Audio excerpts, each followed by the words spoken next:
Assalamualaikum Sobat Football United. Ya, kalah telak 3 gol tanpa balas Manchester United di derby Manchester.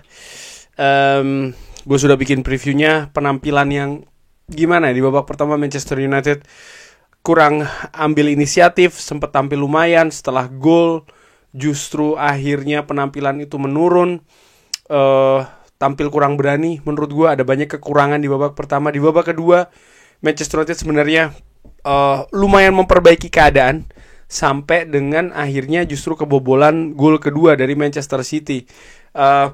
Ya, bukannya mendapatkan gol pengecil situasi ketertinggalan ya, tapi justru akhirnya bertambah lagi gol ketiga bagi Manchester City.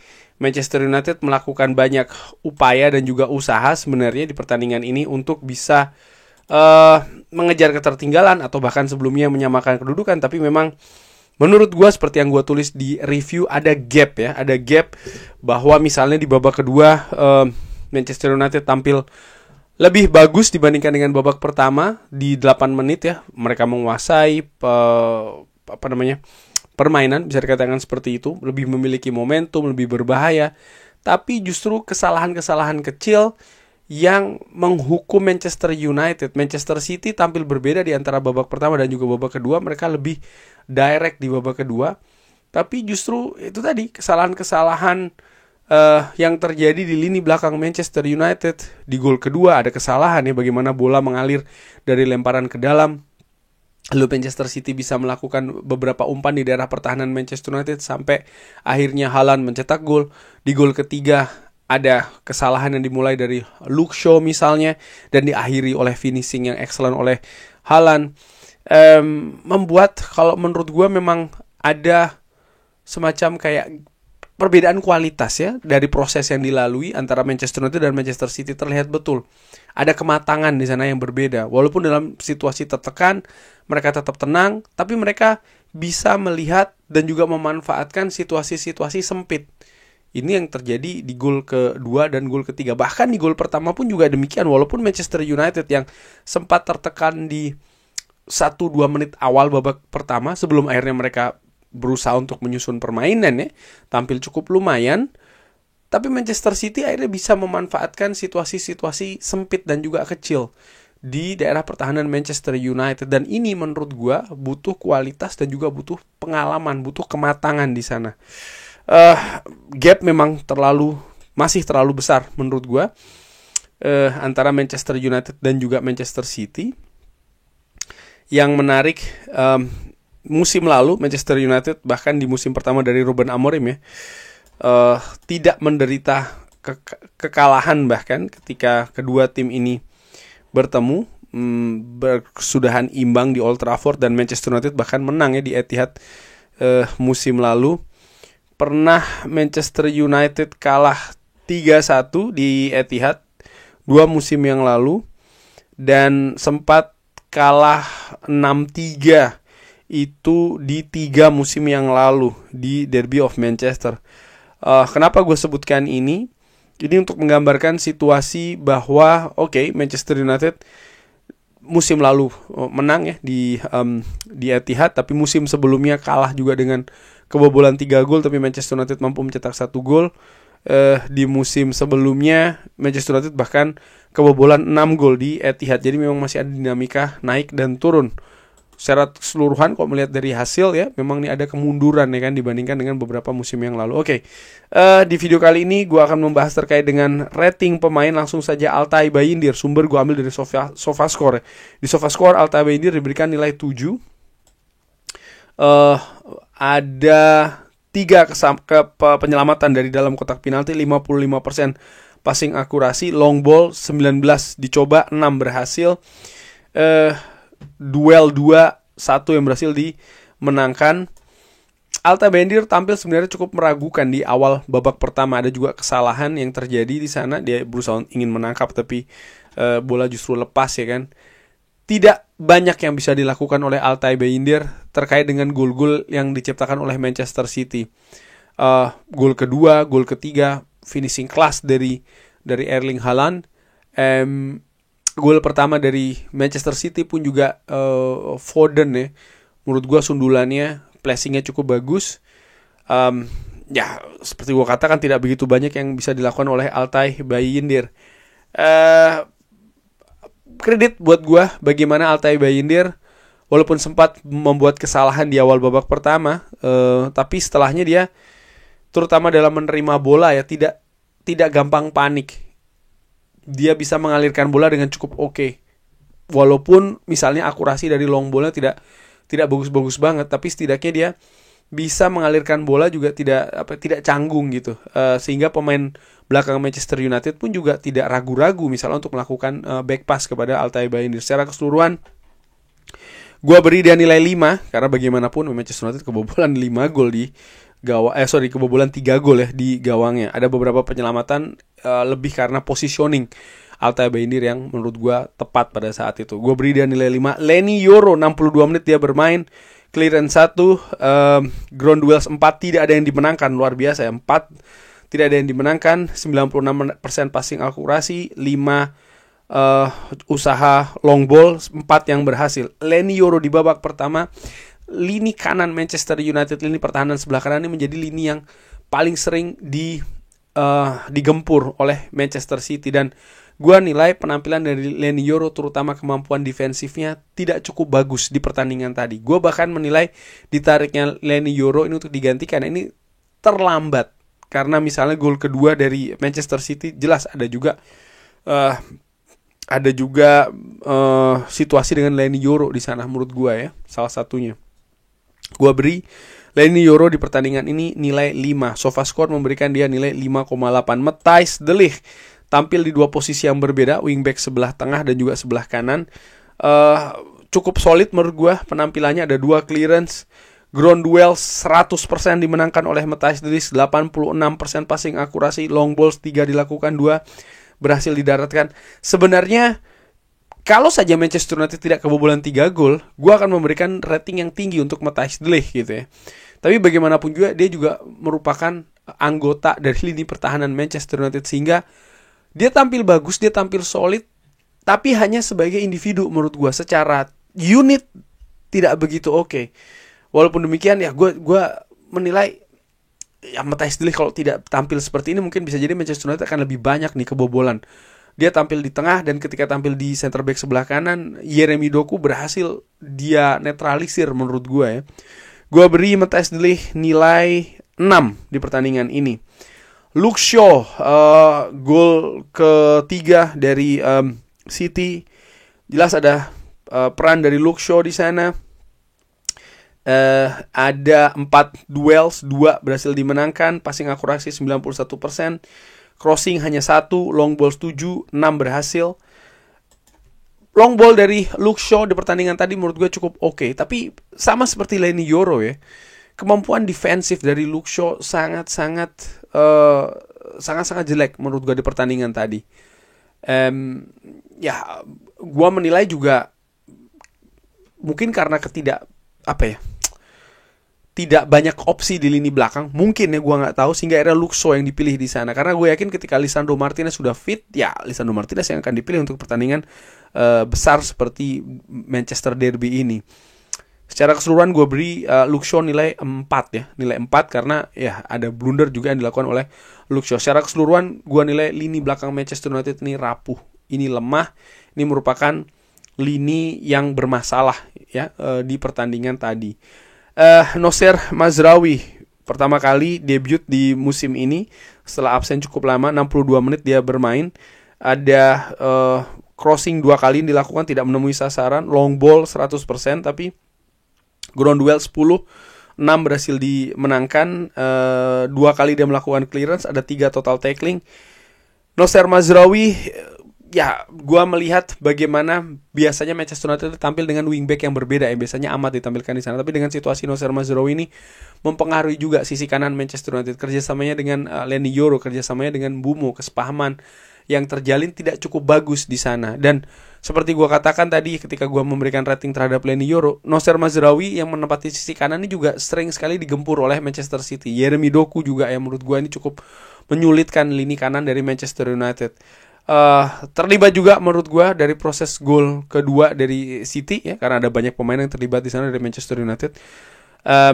Ya, gue merasa ini bukan penampilan terbaik dari Nocer Mazraoui. Gue beri dia nilai 6. Manuel Ugarte tampil selama 80 menit.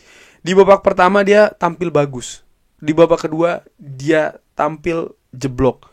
Ada kesalahan-kesalahan yang sebenarnya tidak begitu sering dilakukan di babak pertama, nyaris tidak ada makanya. Tapi di babak kedua nggak tahu kenapa justru banyak lagi nih kesalahan dari Manuel Ugarte yang terjadi. Long ball akurasi dia 100%, 89% passing akurasi. Ada 8 duel, 5 berhasil dimenangkan. Ada 1 clearance, 2 interception, 3 tackling yang dilakukan oleh Manuel Ugarte. Secara keseluruhan ya gue menilai di babak pertama dia tampil oke, Manuel Ugarte, tapi di babak kedua penampilannya menurun. Gue beri dia nilai 6. Kapten Bruno Fernandes diberi rating oleh SofaScore 7,3. Berapa rating dari gue? Ada 2 umpan kunci dari Bruno Fernandes. Ada crossing 6 kali yang dilakukan. Long ball cukup aktif nih, 10, 8 berhasil. Ada 5 duel, 4 berhasil dimenangkan. Total tackling 2, dribble 1. Key passes 2. Ini terjadi di babak kedua. Di babak pertama peran dari Bruno Fernandes sangat minim menurut gue. Dan ini juga yang mempengaruhi kualitas permainan dari Manchester United. Di babak kedua ketika Bruno Fernandes lebih didorong ke depan ya, baik sebelum pergantian Kobbie Mainoo masuk ataupun setelahnya, yang lebih ke depan lagi, terlihat fungsi dari Bruno Fernandes ini lebih hidup. Dan di sini sebenarnya gue merasa problem lini tengah Manchester United dari musim lalu ternyata sampai dengan saat ini masih sama. Problem dengan Bruno Fernandes. Maksud gue begini, ketika Bruno ditampilkan di tengah, kreativitas permainan berkurang. Ketika Bruno Fernandes didorong ke depan, ada kekhawatiran situasi di lini tengah ini masih belum bisa terselesaikan. Tapi secara keseluruhan sebenarnya gue berharap Bruno tampil lebih baik lagi jika di pertandingan seperti inilah, di derby of Manchester seperti ini ya. Di babak pertama gue menilai determinasinya kurang, kontribusinya jelek sekali. Di babak pertama mungkin Bruno Fernandes gue nilai 5. Di babak kedua dia tampil lebih bagus, mungkin gue beri dia nilai 7. Secara rata-rata berarti dia gue beri dia nilai 6 di pertandingan tadi. Patrick Dorgu, luar biasa Patrick Dorgu, diberikan 6,5 oleh SofaScore. Berapa menurut gue? Ada 3 key passes, ada 7 crossing, 4 yang berhasil, ada 17 duel, 11 berhasil dimenangkan. Mungkin Patrick Dorgu adalah pemain yang paling baik menurut gue justru di Manchester United ya. Gue sempat berpikir antara Matthijs de Ligt atau Patrick Dorgu, tapi ada peran yang berbeda dari Patrick Dorgu jika dibandingkan dengan Matthijs de Ligt, yaitu adalah peran menyerang ya. Dan menurut gue dia cukup lumayan, walaupun misalnya ada ancaman-ancaman yang dilakukan, sundulan maupun tendangan, terutama di babak kedua tidak menemui sasaran. Tapi bagaimana usaha dari Patrick Dorgu di babak pertama, Manchester City lebih memilih sisi yang lainnya, artinya sisi sebelah kanan Manchester United, karena Dorgu cukup solid menurut gue. Walaupun ironisnya gol pertama dari Manchester City terjadi dari sisi kiri Manchester United yang tentu saja dikawal oleh Patrick Dorgu. Secara keseluruhan gue nilai Dorgu tampil bagus, gue nilai dia 7 di pertandingan ini. Amad Diallo di babak pertama tidak begitu terlihat ya menurut gue. Posisi yang tidak pas menurut gue ya, karena dia biasa tampil di kanan, baik itu di wingback kanan maupun gelandang serang sebelah kanan. Di babak pertama dia diplot sebenarnya di gelandang serang sebelah kiri dan tidak cukup berhasil menurut gue. Ada 2 key passes yang dilakukan, ada 3 long ball, ada 7 duel, hanya 2 yang berhasil dimenangkan. Ada 1 shot yang terblok, ada usaha shot yang di babak pertama yang dilakukan tendangan menggunting tapi gagal. Tidak begitu banyak ancaman oleh Amad Diallo. Ini tidak seperti biasanya, mungkin juga terkait dengan positioning dari dia. Gue nilai dia tidak cukup maksimal, gue beri dia nilai 5. Mbeumo terlihat betul menjadi andalan di lini depan Manchester United di babak pertama maupun babak kedua. Periode penampilan terbaik menurut gue dari Mbeumo ini ada sekitar 15 menit babak pertama. Setelahnya dia tampil menurun. Di babak kedua dia sempat mengancam, ada tendangan yang luar biasa ya, volley tapi masih bisa diblok oleh Donnarumma. Ada beberapa peluang menurut gue dari Mbeumo tapi tidak bisa dimaksimalkan. Secara keseluruhan ada 1 shot on target, ada 3 shot off target, ada 3 usaha dribbling, 1 big chance miss-nya dia, ada 5 crossing yang dilakukan, ada 10 duel yang dilakukan, 2 berhasil dimenangkan. Dari SofaScore diberi dia nilai 5,7, tapi gue menilai terlalu Mbeumo sentris ya di pertandingan tadi. Dimana gue berharap sebenarnya ada ancaman lain, tapi ketika misalnya Cunha absen, Mason Mount absen, terlalu Mbeumo banget. Dan ya, kesepahaman yang terjadi di lini kanan Manchester United antara Mbeumo dengan Mazraoui dengan Leny Yoro buruk menurut gue di pertandingan tadi, sehingga akhirnya justru bahkan tidak ada gol yang tercipta bagi Manchester United. Mengecewakan, gue beri dia nilai 6. Benjamin Sesko, starter pertama Benjamin Sesko di pertandingan ini, 80 menit dia bermain, 1 shot on target, hanya 1 shot on target, passing akurasi 57%. Duel 9 duel 3 berhasil, hanya 3 berhasil dimenangkan ya. Sebenarnya Sesko gue nilai, kalau dibilang tidak ada support, ya ada banyak bola sebenarnya mengarah ke Sesko. Crossing juga banyak dilakukan di Manchester United. Kalau gue lihat crossing ya secara keseluruhan, ya ada 7 dari Dorgu, 6 dari Bruno Fernandes, 5 dari Mbeumo misalnya, dan lain-lain. Tapi gue juga menilai positioning mungkin dari Sesko. Kesepahaman antara Sesko dan juga pemain lain ini masih jadi tanda tanya besar. Salah satu indikator lainnya adalah passing akurasi dari Sesko. Buruk sekali ya, hanya 57%. Kenapa ini bisa terjadi? Padahal dia banyak menguasai bola itu. Kontrol-kontrol bolanya oke ya. Tapi ketika dia ingin membagi bola, kesepahaman lagi-lagi dengan pemain lain, adaptasi dari Sesko nampaknya ini masih belum bagus, dan ini harus diupayakan lagi. Gua nilai Sesko juga tidak begitu memberikan impact di lini depan, artinya ancamannya tidak begitu banyak. Gua beri dia nilai 5 di pertandingan tadi. Ada 2 pemain juga yang ditampilkan di babak kedua yang bisa gua beri rating ya, walaupun total ada 4 pergantian karena Casemiro dan Joshua Zirkzee tampil dari menit ke-80. Harry Maguire tampil di center back tengah. Dia berusaha untuk misalnya mengejar Erling Haaland ya di gol ketiga, tapi jelas kecepatan bukan faktor utama atau atribut utama dari Harry Maguire. Cukup minim kontribusi dari Harry Maguire, hanya ada 1 duels yang dilakukan, 89% passing akurasi. Gua beri Harry Maguire nilai 6 di pertandingan tadi. Yang lumayan justru sebenarnya Kobbie Mainoo ketika dia tampil di menit ke-62 ya, tampil di lini tengah berduet dengan Ugarte, selanjutnya duet dengan Casemiro. Cukup oke nih, ada 2 key passes yang diberikan oleh Kobbie Mainoo, 100% passing akurasinya. Lalu duels ada 4 yang dilakukan, 3 berhasil dimenangkan dengan ground duel 100%. Gue beri dia nilai 7. Impact-nya terasa bener di lini tengah Manchester United. Bahkan gue menilai Ruben Amorim terlambat untuk mengganti komposisi lini tengahnya. Artinya dengan mendorong Bruno lebih ke depan dan menempatkan Kobbie Mainoo ya di lini tengah Manchester United. Ruben Amorim gua nilai di pertandingan ini sebagai sosok yang paling bertanggung jawab. Secara keseluruhan gua nilai 4 Ruben Amorim. Kenapa gua nilai justru yang paling buruk Ruben Amorim? Ada beberapa faktor. Nomor 1 misalnya ya. Oke, terkait dengan mungkin Sobat Football United membahas tentang formasi.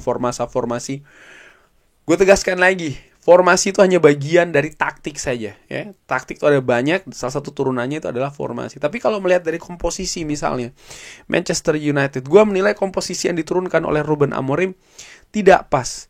Misalnya dia memilih Nocer Mazraoui di wingback sebelah kanan, Leny Yoro di center back sebelah kanan, sisi yang akhirnya membuat Manchester United dalam tanda kutip menderita di sana. Lalu pemilihan Ahmad sebagai gelandang serang sebelah kiri tidak maksimal. Juga menurut gua di lini tengah Manchester United perubahan yang dilakukan tadi gua sebutkan yang mendorong Bruno lebih ke depan terlambat untuk dilakukan. Sehingga hal ini yang akhirnya membuat Manchester United ini kalah besar menurut gue ya, kalah telak menghadapi Manchester City. Padahal ya ada banyak faktor positif sebelum Manchester United ini datang ke Etihad. Gue juga menilai misalnya dimasukkannya Casemiro ini terlambat. Lalu bagaimana Manchester United merubah gaya juga ya, permainan di atas lapangan terlambat. Dari Manchester United ketinggalan 1-0, justru permainannya kualitasnya menurun jika dibandingkan dengan situasi sebelum tertinggal 1-0. ada banyak keterlambatan menurut gua ya, pengambilan keputusan yang terlambat di atas lapangan, sehingga akhirnya ya itu tadi berbuah Manchester United kalahan telak. Jadi bagaimana persiapan itu dilakukan, pemilihan awal dan juga dinamika pertandingan menurut gua kurang cepat ditanggapi oleh Ruben Amorim. Kurang lebih seperti itu. Bagaimana menurut Sobat Football United? Seperti biasa silahkan drop di kolom komen. Terima kasih sudah menyaksikan. Man of the match menurut gue dari sisi Manchester United ya, gue nilai Patrick Dorgu. Pemain terburuk di pertandingan tadi menurut gue adalah Luke Shaw. Dan tentu saja Ruben Amorim ya sebagai penanggung jawab keseluruhan. Terima kasih sudah menyaksikan. Sekali lagi jangan lupa like, share, dan juga subscribe. Wassalamualaikum warahmatullahi wabarakatuh. Thank you.